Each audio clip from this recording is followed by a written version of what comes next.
Hello friends, good evening to all. एक बार फिर से आप सब लोगों का नर्सिंग एजुकेशन यूट्यूब चैनल के ऊपर हार्दिक स्वागत है। हम पढ़ रहे थे नॉट सेट 2023 के लिए एनक्लेस सीरीज, जिसके अंदर एंडोक्राइन सिस्टम हम पढ़ रहे हैं। एंडोक्राइन सिस्टम पार्ट 5 के अंदर कुछ और इम्पोर्टेंट एमसीक्यू की बात करेंगे जो अपने एग्जाम के लिए ज़्यादा इंपॉर्टेंट है। वो सारी चीज़ें अपन डिस्कस करेंगे। इससे पहले कुछ इंपॉर्टेंट एमसीक्यू हमने एंडोक्राइन सिस्टम के पढ़े और आज कुछ और इम्पोर्टेंट एमसीक्यू के साथ में इस सेशन को कंटिन्यू करेंगे। आप लोगों को इस सेशन के अंदर कंटिन्यू अपना जवाब देते रहना है ताकि अपने नॉलेज को और मजबूत बना सको, कुछ नई चीज़ों को लर्न कर पा रहे हो तो इस वीडियो को मैक्सिमम लोगों तक शेयर जरूर करें। On adult client with type 2 diabetes is talking metformin 1000 mg 2 times every day. After the nurse provide instruction regarding the interaction of alcohol and metformin, the nurse evaluate the client, understand the instruction when the client says. आपके पास में जो मरीज आया वो कैसा है, type 2 diabetes का है और वो मरीज़ क्या ड्रग्स ले रहा है, मेटफॉर्मिन ले रहा है। मेटफॉर्मिन क्या है, जब भी डायबिटीज़ के मैनेजमेंट की बात करें, टाइप 2 डायबिटीज़ के मैनेजमेंट की बात करें तो सबसे पहले अपन क्या करते हैं, मरीज़ का डाइटरी मैनेजमेंट करते हैं और उसके बाद में अगर शुगर कंट्रोल नहीं होती है तो ऐसी कंडीशन में अपन OHA देते हैं, यानी कि ओरल हाइपोग्लाइसेमिक एजेंट देते हैं। उनमें से मेटफॉर्मिन एक जो है रामबाण इलाज रहता है डायबिटीज़ का, और वो ड्रग मरीज़ ले रहा है और मरीज़ को इसके साथ में अल्कोहल लेना अवॉइड करना है। और आप जो है टीचिंग अच्छे से दे पाए हैं, कौन सा मरीज़ का स्टेटमेंट ऐसा है जिससे ऐसा आपको लग रहा है कि मरीज़ समझ गया है कि मेटफॉर्मिन के साथ में अल्कोहल क्यों नहीं लेना है, ये आपसे पूछा जा रहा है। बहुत बड़ी लैंग्वेज देख के कभी भी घबराना नहीं होता है, बहुत ईजी चीज़ पूछी होती है और जब इतना बड़ा MCQ होता है तो आंसर उसके अंदर अपने को मिल जाता है। और छोटे MCQ का जवाब डायरेक्ट होता है, या तो आपको आता है या नहीं आता है, उसके पीछे रेशनली आप नहीं लगा पाते हो। इसीलिए मैं ये मानती हूँ कि बड़े MCQ से डरने की ज़रूरत नहीं है।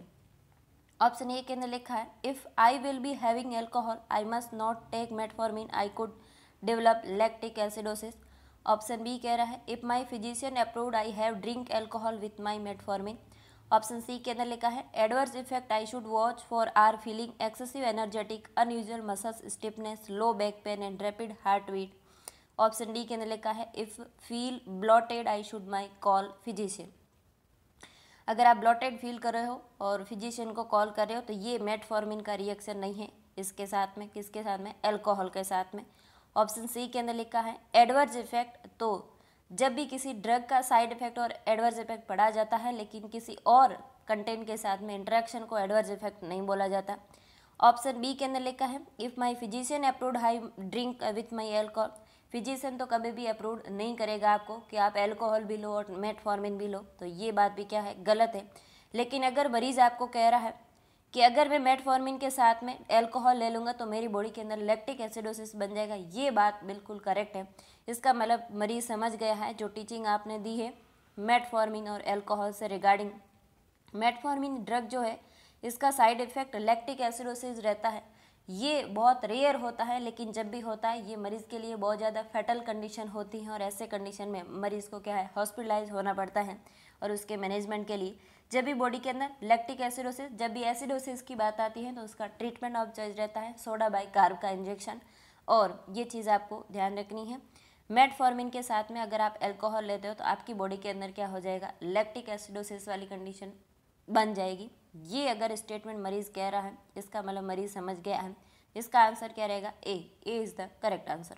Next MCQ, a client has recently been diagnosed with type 2 diabetes mellitus and is to take tolbutamide. When teaching the client about the drug, the nurse explained that tolbutamide is believed to the lowering the blood glucose level by which of the following lowering action। ये आपसे पूछा जा रहा है, type 2 diabetes वाला जो मरीज़ है वो क्या ले रहा है, टॉल्बुटामाइड ड्रग ले रहा है और उसको आप टीचिंग दे रहे हो। ये जो ड्रग है ये कैसे एक्शन करेगी बॉडी में ब्लड ग्लूकोज को लोअर करने के लिए, ये आपसे पूछा जा रहा है। सबसे पहले आपको पता होना चाहिए ये टॉल्बुटामाइड ड्रग कौन सी कैटेगरी की है, तो एक सल्फोनाइल यूरिया टाइप का एक जो है सेकेंड जनरेशन OHA पढ़ते हैं अपन, है ना, सल्फोनाइल यूरिया करके एक अपन कैटेगरी पढ़ते हैं, सेकेंड जनरेशन पढ़ते हैं OHA का, उस कैटेगरी की ये ड्रग है। और ये ड्रग किस में प्रिस्क्राइब की जाती है, जो मरीज़ टाइप 2 डायबिटीज़ मेलाइटस का होता है। टाइप 1 के अंदर कभी भी OHA नहीं देते हैं। टाइप 1 के अंदर उसका ट्रीटमेंट सिर्फ और सिर्फ क्या रहता है, सिंथेटिक इंसुलिन रहता है। उसके अंदर आप शॉर्ट एक्टिंग, इंटरमीडिएट एक्टिंग और लॉन्ग एक्टिंग जो इंसुलिन रहता है वो प्रिस्क्राइब करते हैं। कभी भी OHA टाइप 1 के अंदर नहीं दिया जाता है। तो टॉलबुटामाइड जो ड्रग है ये सल्फोनाइल यूरिया ग्रुप की ड्रग होती है और ये कैसे बॉडी के अंदर एक्शन करेगी। ऑप्शन ए कह रहा है potentiate the action of insulin. Option है B lowering the renal cell of glucose. ये रीनल सेल नहीं है, रीनल थ्रेशोल्ड है, यहाँ पे आप लिख देना threshold, renal threshold,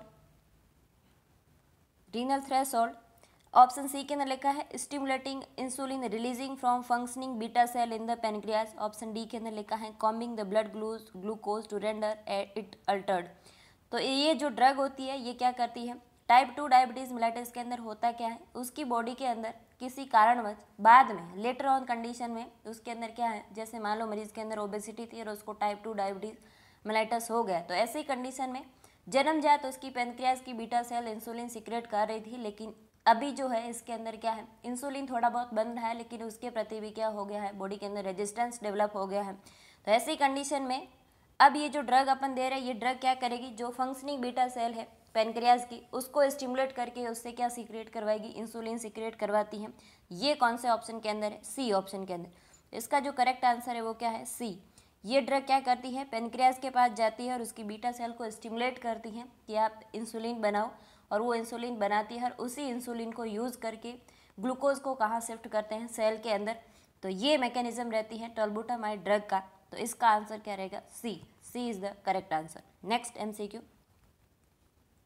when teaching the diabetic client about the food care, the nurse should instruct the client to do which of the following। मरीज किसका है, डायबिटीज़ का, और उस फूड केयर के लिए आप टीचिंग दे रहे हो तो आप क्या इंस्ट्रक्ट करेंगे मरीज को, ऐसा आपसे पूछा जा रहा है। ऑप्शन ए के अंदर लिखा है avoid going barefoot. Option B के अंदर लिखा है buy shoe a half size larger. Option C के अंदर लिखा है cut toe nails at angle. Option D के अंदर लिखा है use heating pad for short feet. आप लोगों को सबसे बड़ी चीज़ आपको पता होनी चाहिए, ऑप्शन डी सबसे पहले गलत इसलिए है क्योंकि जब भी आपने डायबिटीज़ मेलाइटस डिजीज़ पढ़ते हो तो इसके अंदर आप एक तो आप पढ़ते हो एक्यूट कॉम्प्लिकेशन और एक होते हैं क्रोनिक कॉम्प्लिकेशन। तो क्रोनिक कॉम्प्लिकेशन के अंदर क्या रहता है, मैक्रोवास्कुलर जो है चेंजेस आना, और इसके अलावा मरीज़ के अंदर पेरिफेरल न्यूरोपैथी हो जाती है। लॉन्ग टर्म एक्सेस जो है ब्लड ग्लूकोज रहता है, उसकी वजह से मरीज़ के जो है पेरिफेरल न्यूरोपैथी होती है और उसकी वजह से उसको सेंसेशन कम होते हैं। और ऐसे मरीजों के अंदर हिटिंग पैड कभी भी आपको यूज़ नहीं करना है। अगर आप हिटिंग पैड यूज़ करेंगे तो इस मरीज़ को बर्न हो सकता है क्योंकि इसको सेंसेशन अपनी तरह नॉर्मली नहीं होता है। जितनी ज़्यादा ओल्ड डायबिटीज़ होती जाती है उस मरीज़ के अंदर ये प्रॉब्लम कंटिन्यू डेवलप होती जाती है। तो ऐसे मरीजों के अंदर जिनको पेरिफेरल न्यूरोपैथी रहती है उनके अंदर हीटिंग पैड यूज़ नहीं करने हैं। ऑप्शन सी के अंदर लिखा है cut toe nail eight angle. तो एंगल से नहीं करना है, नॉर्मली एज यूजुअल जो अपन करते हैं वैसे ही आपको अपने नेल्स कट करने हैं। ऑप्शन बी के अंदर लिखा है आपको अपने शूज़ की जो साइज है उसको थोड़ी सी ज़्यादा बड़ी लेनी है, तो बड़ी लेने की ज़रूरत नहीं है, आपको जो फिटिंग बैठता है वैसा ही शूज पहनना है आपको। ऑप्शन ए के अंदर बिल्कुल सही लिखा है कि अवॉइड गोइंग ए बार फुट। ये जो बार फुट है इसका क्या मतलब होता है जैसे मान लो आपने कभी अपने छोटे भाई के जूते पहन लिए और वो आपके लिए क्या है, आपका पाँव बड़ा और उसकी साइज़ क्या है, छोटी है, और अगर आप वैसा पहन के रखते हैं पूरे दिन तो आपके पाँव पे ऐसे ब्लिस्टर बन जाते हैं क्योंकि उसके अंदर अपना पाँव पंच होता है, और वो जो ब्लिस्टर बनते हैं वो अपनी बॉडी के अंदर तो नॉर्मली हील हो जाता है, लेकिन ये मरीज़ किसका है, डायबिटीज़ का है, और डायबिटीज़ वालों के अंदर वुंड जो है वो हील नहीं होता है, डिले हो जाता है, और जब वो हील प्रॉपरली तुरंत नहीं हुआ तो ऐसे मरीजों के अंदर क्या है, अपॉर्चुनिटी इन्फेक्शन उस वुंड के अंदर और लग जाएंगे और ये कंडीशन मरीज़ के लिए ख़राब हो सकती है। इसीलिए मरीज़ को क्या बोलना, आपको जो है कभी भी छोटे जूते नहीं पहने हैं जिसके अंदर आपका पाँव पंच हो रहा है, तो ऐसे जूते आपको नहीं पहनने, ये आपको इंस्ट्रक्शन देना है। इसका आंसर क्या रहेगा, A is the correct answer. Next MCQ, A client with diabetes mellitus comes to clinic for regular 3-month follow-up appointment. The nurse note several small bandages covering cut on the client hand. The client says, I am so clumsy, I am always cutting my finger, cooking or burning myself on the iron. Which of the responses by the nurse would be most appropriate? एक मरीज़ diabetes mellitus का है और वो 3 month follow up clinic पे आया है। उस मरीज़ के अंदर बॉडी के ऊपर मल्टीपल घाव हो रखे, हैंड के ऊपर उसने बैंडेज लगा रखी है और वो मरीज़ कह रहा है कि मैं जब कुकिंग करती हूँ तो भी मेरे हाथ जल जाते हैं और जब मैं प्रेस करती हूँ यानी कि आयरन करती हूँ तब भी मेरे हाथ जल जाते हैं। तो उसके लिए आपका बेस्ट रेस्पॉन्स क्या रहेगा कि ऐसा क्यों होता है उसके अंदर। तो अभी मैंने आपको बताया था ये मरीजों के अंदर क्या रहता है, पेरिफेरल न्यूरोपैथी रहती है, इसलिए इनके अंदर सेंसेशन लेस रहता है। और ये मरीज जो है अगर बर्न भी हो जाएगा तो अभी इनको पता नहीं चलता है इजीली। जितनी ज़्यादा डायबिटीज़ क्रॉनिक होती जाती हैं ये कंडीशन धीरे धीरे डेवलप होती रहती है। ये कैसे है, क्रॉनिक कॉम्प्लिकेशन होते हैं डायबिटीज़ मेलाइटस के। कार्डियोवास्कुलर डिसऑर्डर के अंदर क्या होता है, आर्थ्रोस्क्लेरोटिक चेंजेस आते हैं, उसकी वजह से मरीज़ के अंदर एमआई और एंजाइना होने की संभावना है। और ये अगर आर्थ्रोस्क्लेरोटिक चेंजेस ब्लड वेसल्स ब्रेन वाली के अंदर आ जाए तो मरीज़ के अंदर स्ट्रोक हो सकता है। ये सारे कॉम्प्लिकेशन है डायबिटीज़ के जब आप डिजीज़ को डिटेल के अंदर पढ़ते हो तब। ऑप्शन ए के अंदर लिखा है was all wound in isopropyl alcohol. एक चीज़ आपको ध्यान रखनी है, आइसोप्रोफाइल एल्कोहल। दूसरा, डायबिटीज़ मरीज़ के अंदर कभी भी उसके घाव पे बीटाडीन यूज़ नहीं करना है आपको, कभी भी जो है बीटाडीन यूज़ नहीं करना है। किस मरीज़ के अंदर, जो मरीज़ किसका है डायबिटीज़ का, उसके अंदर कभी भी बीटाडीन और आइसोप्रोफाइल एल्कोहल यूज़ नहीं करना है। बीटाडीन अगर आप उसके वुंड पे यूज़ करते हैं तो वो इन्फेक्शन और क्रिएट करवा देगा, ठीक नहीं होता है। नॉर्मली पर्सन पे अपन बीटाडीन यूज़ कर सकते हैं, लेकिन जो मरीज़ डायबिटीज़ का होता है उसके ऊपर आइसोप्रोफाइल एल्कोहल और बीटाडीन यूज़ नहीं करना है। ऑप्शन बी के अंदर लिखा है keep all cut when clean and covered. Option C के अंदर लिखा है why don't you have your children to do cooking and ironing. आपको जो है उसके घर के बच्चों के बारे में कि आपके बच्चे ये काम क्यों नहीं कर लेते हैं, इस तरीके के जो है रिस्पॉन्सेज कभी भी नहीं देना होते हैं। ऑप्शन डी के अंदर लिखा है you really should be fine as long as take your daily medication. तो मरीज से इतनी श्योरिटी लेने की ज़रूरत नहीं है क्योंकि उसको बीमारी है तो वो मेडिकेशन ले ही रहा होगा, लेकिन ये क्या है, डायबिटीज़ के क्रॉनिक कॉम्प्लिकेशन है, इसीलिए आपको ऑप्शन डी जवाब नहीं देना है, सी तो कभी भी नहीं देना है। और ऑप्शन ए भी गलत है क्योंकि आइसोप्रोफाइल अल्कोहल हम उसके घाव पे यूज़ नहीं कर सकते। नॉर्मली ऐसे मरीज़ के अंदर घाव हो गए तो आपको क्या करना है, उस एरिया को क्लीन रखना है और उसको कवर करके रखना है ताकि उसको दूसरी अपॉर्चुनिटिक इन्फेक्शन उस वुंड के अंदर नहीं लगे और धीरे धीरे वो हील हो जाएगा। इसीलिए आपको क्या जवाब देना है, keep all cut clean and covered. इसका आंसर क्या रहेगा, B is the correct answer. Next MCQ अपना, A client with type 1 diabetes mellitus is admitted to the emergency department. Which of the following respiratory pattern require immediate action? जब मरीज़ किसका है, diabetes type 1 का है और टाइप 1 के साथ में जो कॉम्प्लिकेशन रहता है वो कौन सा होता है, आप सबको पता है। जो मरीज़ के अंदर क्या होता है, जो मरीज़ टाइप 1 का होता है उसका कॉम्प्लिकेशन क्या रहता है, डायबिटिक कीटोएसिडोसिस DKA वाली प्रॉब्लम रहती है टाइप 1 के साथ में। और उसके अंदर हमने कल भी पढ़ा था कि कौन सा रेस्पिरेशन पैटर्न देखा जाता है, कोसोमोल रेस्पिरेशन, है ना, कौन सा रेस्पिरेशन देखा जाता है, कोसोमोल रेस्पिरेशन देखा जाता है। और आपको इन चारों ऑप्शन में से इस कोसोमोल रेस्पिरेशन का मीनिंग ढूंढना है और जवाब देना है। ऑप्शन ए के अंदर लिखा है deep rapid respiration with long expiration. Option B के अंदर लिखा है shallow respiration alternating with long expiration. Option C के अंदर लिखा है regular depth of respiration with frequent pauses. Option D के अंदर लिखा है शॉर्ट एक्सपिरेशन एंड इंस्पिरेशन।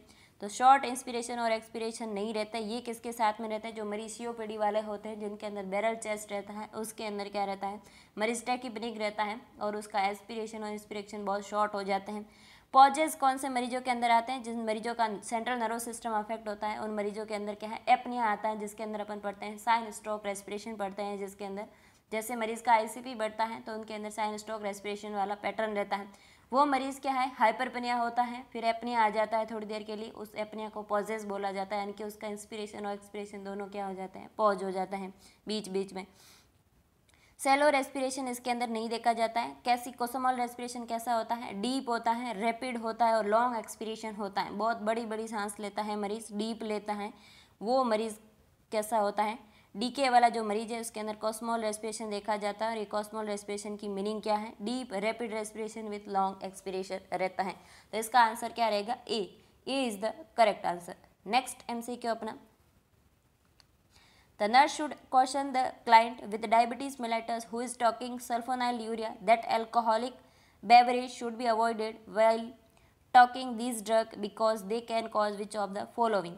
ये जो मरीज है सल्फोनाइल्यूरिया, यानी कि अभी हमने जो टोल्बुटामाइड ड्रग पढ़ी थी, ये क्या सल्फोनाइल्यूरिया OHA का सेकंड जनरेशन की ड्रग होती हैं और इसके अंदर एग्जांपल हमने अभी पढ़ा था टोल्बुटामाइड ड्रग।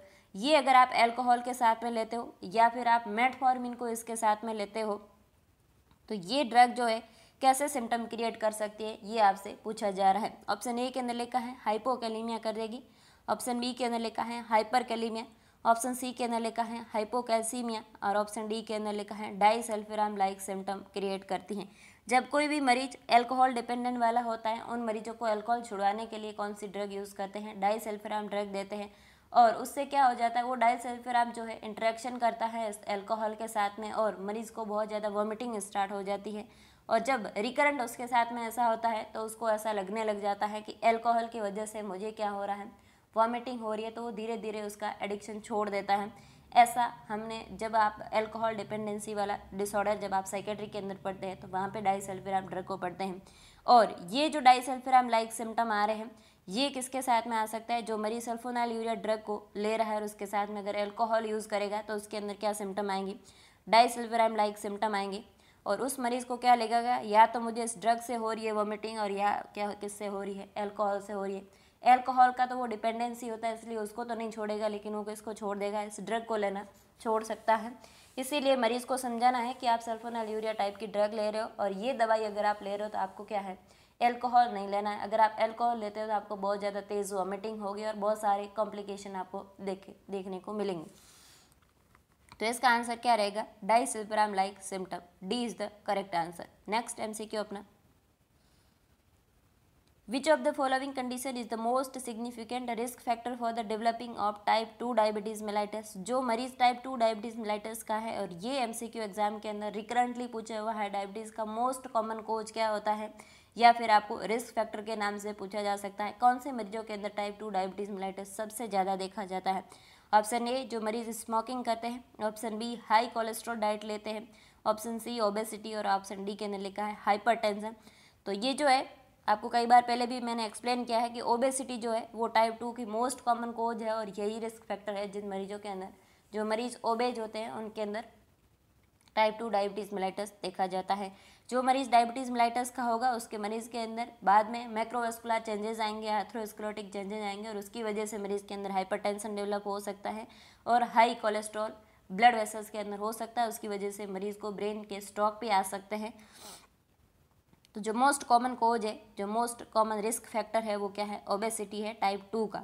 तो C is the correct answer. Next MCQ अपना, which of the following indicate a potential complication of diabetes mellitus? ये जो चारों ऑप्शन आपको दिख रहे हैं इनमें से कौन सा कॉम्प्लिकेशन डायबिटीज़ mellitus का है ये आपको बताना है।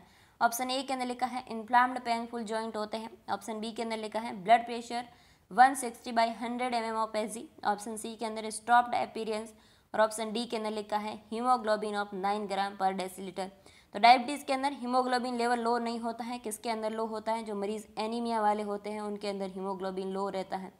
ऑप्शन सी के अंदर जो स्टॉप्ड अपीयरेंस लिखा है, अगर आपने जो है मस्कुलोस्केलेटल सिस्टम को अच्छे से पढ़ा है कभी, तो ये स्टॉप अपीयरेंस कौन से मरीजों के अंदर आते हैं, जो मरीज ओस्टियोपोरोसिस के होते हैं, ओस्टियोपोरोसिस वाले जो मरीज रहते हैं उनके अंदर स्टॉप्ड अपीयरेंस रहता है। उनकी जो वर्टिब्री होती हैं वो कंप्रेस होकर स्टिप हो जाती हैं, उसको अपन बोलते हैं स्टॉप्ड अपीयरेंस।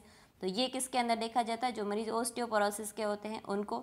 इन्फ्लाम्ड और पेनफुल जॉइंट किसके अंदर रहता है, जो रहता है रूमेटॉइड अर्थराइटिस, अगर आपने पढ़ा है ना, रूमेटॉइड अर्थराइटिस अगर आपने पढ़ा है तो उसका क्लासिकल सिम्टम क्या है, इन्फ्लाम्ड पेनफुल जॉइंट रहता है रूमेटॉइड अर्थराइटिस का। रूमेटॉइड अर्थराइटिस वाले मरीजों के अंदर क्या रहता है, इन्फ्लाम्ड पेनफुल जॉइंट रहता है और यही उनका क्लासिकल साइन देखा जाता है। अर्ली मॉर्निंग मरीज के अंदर जॉइंट में पेन रहता है रूमेटॉइड अर्थराइटिस वालों के साथ में। लेकिन जो मरीज डायबिटीज़ mellitus का है उसका जो है क्रोनिक कॉम्प्लिकेशन क्या होता है, माइक्रोवेस्कुलर और मैक्रोवेस्कुलर चेंजेस आते हैं, उसकी वजह से मरीज़ के अंदर हाइपरटेंशन देखा जा सकता है। इसीलिए ये जो ऑप्शन बी के अंदर लिखा है ये क्या है, 160/100 जो बीपी है ये बहुत ज़्यादा है और ये मरीज़ में अगर अभी ब्लड प्रेशर का ट्रीटमेंट नहीं दिया तो ये मरीज़ का कभी भी ब्रेन के अंदर नस फट जाएगी और मरीज़ के अंदर हेमरेज हो सकता है, ब्रेन हेमरेज। बाकी कहीं पे भी अगर हेमरेज हो जाए तो उसका इलाज पॉसिबल होता है, और अगर ब्रेन हेमरेज हो जाए और उसका तुरंत ट्रीटमेंट नहीं होता है तो ऐसे मरीजों के अंदर बहुत ज़्यादा कॉम्प्लिकेशन आ जाते हैं, मरीज़ पैरालाइज्ड हो जाते हैं। जितना पार्ट ब्रेन का अफेक्ट होता है उतना पार्ट पूरा ख़राब हो जाता है और कभी भी न्यूरॉन सेल रीजनरेट नहीं होती है। इसका आंसर क्या रहेगा, B is the correct answer. Next MCQ अपना, the nurse is teaching the client about home blood glucose monitoring, which of the following blood glucose measurement indicate hypoglycaemia. आज के session का सबसे ईजी एमसीक्यू यही है कि हाइपोग्लाइसीमिया की definition आपको बतानी है। जब भी आप डायबिटीज़ पढ़ते हो तो आपको हाइपोग्लाइसीमिया और हाइपरग्लाइसीमिया की मीनिंग पता होनी चाहिए। नॉर्मली अपना ब्लड ग्लूकोज लेवल कितना होना चाहिए, तो अपन पढ़ते हैं 70 से 140 mg पर डेसीलीटर। रैंडम ब्लड शुगर अपनी इतनी होती है। अगर ये 70 से बिलो जा रही है, इसका मतलब मरीज़ कैसा है, हाइपोग्लाइसीमिया में है। और अगर ये 140 से अबव जा रही है, इसका मतलब ये मरीज़ क्या है, फास्टिंग शुगर अगर 140 से अबव जा रही है, इसका मतलब ये मरीज़ क्या है, डायबिटीज़ के नज़दीक है, रिस्क फैक्टर पे है। और अगर यही 200 को क्रॉस कर गई तो इसका मतलब ये मरीज़ अब डायबिटीज़ के अंदर एंटर हो चुका है। और आपको पूछा है हाइपोग्लाइसीमिया की रेंज पूछी है कि कितने से कम होगा। ऑप्शन डी जो है 119, ये तो कभी भी हाइपोग्लाइसीमिया में नहीं है। और 108 भी कभी भी हाइपोग्लाइसीमिया में नहीं है। 75 भी ठीक है, ये हाइपोग्लाइसीमिया वाला नहीं है। लेकिन अगर 59 उसकी शुगर आ रही है तो ऐसी कंडीशन में मरीज़ को तुरंत मीठा खाने की ज़रूरत है, क्योंकि ये क्या सिम्टम इंडिकेट करेंगे, बाद में हाइपोग्लाइसेमिक सिम्टम आएंगे। और हाइपोग्लाइसीमिया बॉडी के लिए घातक क्यों होता है, क्योंकि अपनी जो न्यूरॉन सेल होती हैं वो ग्लूकोज और ऑक्सीजन के प्रति मोस्ट ज़्यादा सेंसिटिव रहती हैं। और अगर उसको प्रॉपर ग्लूकोज नहीं मिला, अगर उसको प्रॉपर ऑक्सीजन नहीं मिली तो न्यूरॉन सेल डैमेज हो जाती हैं। और ऐसी कंडीशन में जब मरीज़ को हाइपोग्लाइसीमिया होता है तो फर्स्ट सिम्टम क्या आता है, मरीज़ एकदम एंजियस होगा, उसको एक्सेस स्वेटिंग होगी और उसको क्या हो जाएगा, वो अनकॉन्शियस हो जाएगा, गिर जाएगा। तो ये सिम्टम किसके हैं, नर्व सिस्टम के हैं। और ये नर्व सिस्टम के सिम्टम सबसे पहले क्यों आते हैं, क्योंकि न्यूरॉन सेल ग्लूकोज के प्रति बहुत ज़्यादा सेंसिटिव होती हैं। तो अपना ग्लूकोज बॉडी का मेंटेन रखना, बैलेंस में रखना ज़्यादा जरूरी है न्यूरॉन सेल के लिए। तो इसका आंसर क्या रहेगा, A is the correct answer. तो आज के लिए इतना ही, नेक्स्ट अपन मिलेंगे नेक्स्ट लेक्चर में। तब तक के लिए धन्यवाद। आपको रेगुलर इस सेशन को अटेंड करना है, अपने नॉलेज को इम्प्रूव करना है, अपने को एंडोक्राइन सिस्टम की थ्योरेटिकल पोर्शन को पढ़ते रहना है साथ साथ में, ताकि आपको नई नई चीज़ें समझ में आए और आपको ये एनक्लेस की जो लैंग्वेज है ये पढ़ने में ईजी हो जाए। इसीलिए मैंने एनक्लेस सीरीज स्टार्ट की है। और अगर इस वीडियो लेक्चर से आपको कुछ नया सीखने को मिल रहा है तो आप इस वीडियो को मैक्सिमम लोगों तक शेयर करें, इस चैनल को सब्सक्राइब करें, वीडियो को लाइक ज़रूर करें। Thank you.